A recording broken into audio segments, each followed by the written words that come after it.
এখানে আমরা কালকে বলছিলাম যে ইফ এলসে একটা শর্ট ফর্ম আছে। ইফ এলসে শর্ট ফর্মটা শেষ করে তারপর সুইচ কেসে যাব। ফার্স্ট ইফ এলসে শর্ট কিভাবে আমরা লিখি, ইফ কন্ডিশন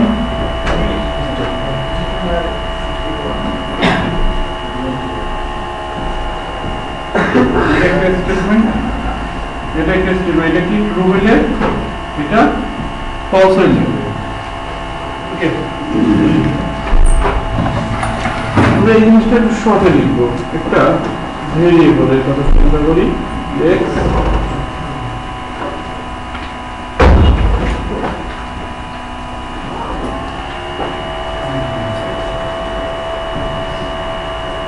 কন্ডিশন জিজ্ঞাসা চিহ্ন value if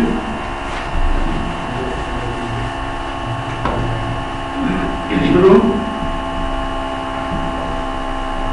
value if false.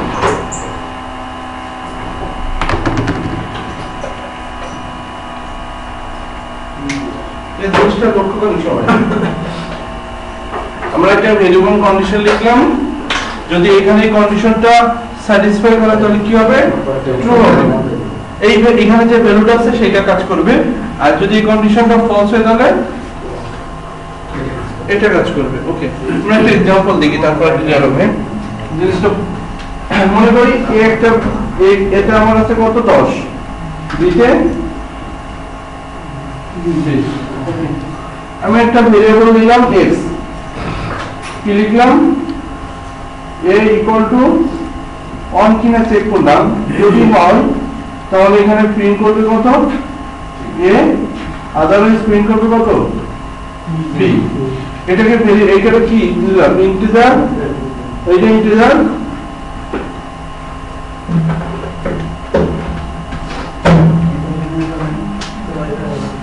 দেখেন যদি কন্ডিশন স্যাটিসফাই করে তাহলে কি হবে, এই যে এর ভ্যালুটা কোথায় চলে যাবে, x এ। আর যদি কন্ডিশন ফলস হয় তাহলে কি হবে, এই b এর ভ্যালুটা x এ চলে যাবে। তো আমি আলটিমেটলি যদি এই জিনিসটা আমি ইফ এলস দিয়ে লিখতে চাইতাম তাহলে কিভাবে লিখতাম, if a = 1, তাহলে কি করতাম, system dot output dot print a লিখতাম, এলস b, সিস্টেম প্রিন্ট লিখতাম b লিখতাম না, জিনিসটা এটা লিখতাম কিনা। ওকে, আমরা এখন ওই লাইনে কি এটা কি লিখতে আছে, এখন এই লাইনে এসে কি লিখব, সিস্টেম আউট ডট এক্স।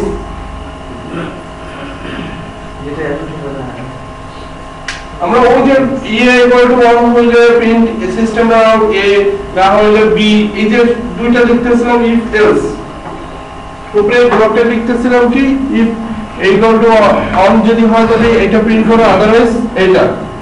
আমরা সেটা কি লিখতেছি, খুব শর্টে লিখতেছি। এটা লেখার পরে আমি কি করতেছি, আউটপুটটা আলটিমেটলি কিছু চলে আসবে এই x এর ভিতরে, রাইট সাইডে। সো লেফট সাইডে চলে আসবে এবং এটা কি হবে, তখন x টা প্রিন্ট হবে। তাহলে আমরা যদি এই টাইপের, এখন আপনি চিন্তা করতে পারবেন সংখ্যা চিন্তা, আপনি যদি বলেন যে আমি যদি এই গেটার দেন হয় তাহলে আমি আগে আমরা কি করছিলাম, স্ট্রিং প্রিন্ট করছিলাম। তো আমরা এখানে ডাবল কোটেশনের মধ্যে স্ট্রিং লিখবো, এই পাশে একটা স্ট্রিং ভেরিয়েবল নেব, সেটাকে আমরা কি করতে পারি, আউটপুটে দিতে পারি, একই কাজ। সো এইটাকে ইকুয়ালস সলভ করা হলো কন্ডিশন অপারেটর দ্বারা অপারেটর বলে, এই চিহ্নের জন্য কন্ডিশন অপারেটর বলে, এটা ইকুয়ালস এর শর্ট ফর্ম। আমরা দেখি একটা एग्जांपल কেমন ভাবে কাজ করে।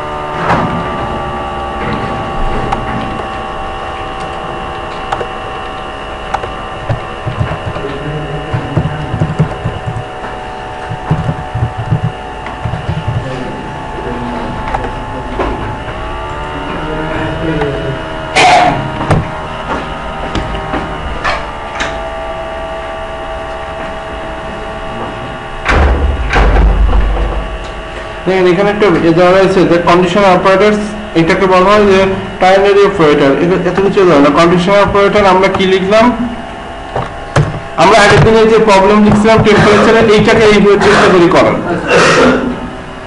আমরা আগের দিন দেখছিলাম রিফারেন্সের কি দেখছিলাম, এটা টেম্পারেচারে এ দেখছিলাম ইফ যদি হট নাইলে কোল্ড। আমরা এই জিনিসটা সেমটা এখানে রিপিট করার চেষ্টা করি, তাহলে আমাদের জন্য বোঝার সুবিধা হবে। প্রথমে কি নিলাম, ইফ টেম্প ইকুয়াল টু 120। আপনারা পরে করেন, আমরা দেখি। ওকে, এখন আমি টেম্প নিলাম। আমার ফার্স্টে কি থাকবে, একটা ভেরিয়েবলে ডাটা নিব। আমার প্রিন্টএফটা কি হট আর কোল্ড, কি দুটো স্ট্রিং, হট আর কোল্ড এই দুটো কি স্ট্রিং না? তাহলে আমার স্ট্রিং এটা নিতে হবে, স্ট্রিং রেজাল্ট নিলাম। এখন কি হবে, কন্ডিশন, যারা কি ছিল কন্ডিশন। ওকে, কন্ডিশন দিলাম, টেম্প যদি 100 এর বেশি হয়,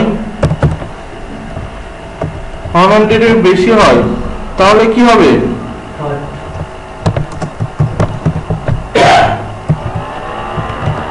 আর না হলে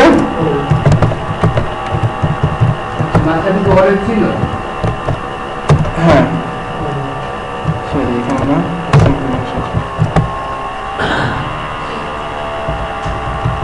মাঝখানে একটা অরেঞ্জ চিহ্ন না, এটা ডবল ইয়ে বলে।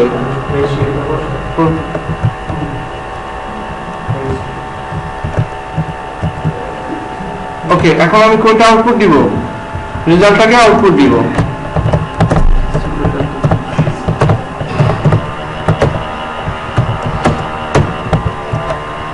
তাহলে আমার কি আসার কথা,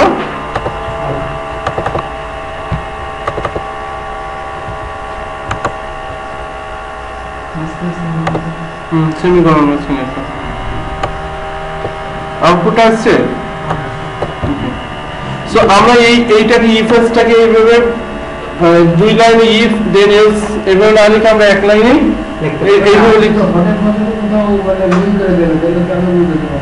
আমি দেখবেন আলটিমেটলি কি হলো, এই হটটা রেজাল্টটা চলে আসলো, আমি প্রিন্ট করছি কোনটা, রেজাল্টটা। তো এই যখন এই কন্ডিশনের উপর নির্ভর করে ট্রু হইলে এই পাশে যে ভ্যালুটা থাকবে সেইটাই এই রাইট সাইডে অ্যাসাইন হয়ে যাবে। আচ্ছা, আর এইটা যেটা ভ্যালু থাকবে, এই পাশে এইটা যেটা ভ্যালু থাকবে এটাকে রাইট লেফট সাইডে যে রেজাল্ট আছে এটা অ্যাসাইন হয়ে যাবে, ফলস হয়। যদি ট্রু হয় তাহলে এটা, এখন এইটা আমি কি সিস্টেম, আমার হইতে পারে নিউমেরিক সংখ্যা হইতে পারে, যেটা আমি নিউমেরিকের কথা চিন্তা করি যে আমি নিউমেরিক একটা সংখ্যা নিব। স্ট্রিংটা তো দেখলাম, নিউমেরিকের ক্ষেত্রে কি হবে দেখেন, নিউমেরিকের ক্ষেত্রে আমি নিলাম, সরি রেজাল্টটা থাকলো, আমি এখানে ইন্টিজার করে দিলাম। এইখানে অর্ডার করলা দিয়ে আমি কি করলাম, যে 100 থেকে বেশি, আচ্ছা 120 দিলাম, যে হ্যাঁ যদি 100 থেকে বেশি হয় তাহলে 120 দিলাম, আর যদি না হয় তাহলে এখানে কি দিলাম, 90 দিলাম। এই ওটা লজিকের মধ্যে না। তাহলে কি হলো, ইন্টিজার হয়ে গেল। আলটিমেটলি কি হবে, এই পাশে ট্রু, এই কন্ডিশনটা ট্রু হইলে এখানে লিখছি ভ্যালু অফ ট্রু, যদি এইটা কি সবসময় কি ভ্যালু, ট্রু ভ্যালু। যদি ফলস হয় তাহলে কি হবে, এই সেমিকোলন এই পাশেটা নিবে, যদি ট্রু হয় তাহলে এটা নিবে, এবং সেটা নিয়ে কিসে রাখবে, লেফট সাইডে রেজাল্টে অ্যাসাইন করে রাখবে। আচ্ছা এবারে ফলস করে দেন, ফলস করবেন 90 দিলেই ফলস হবে।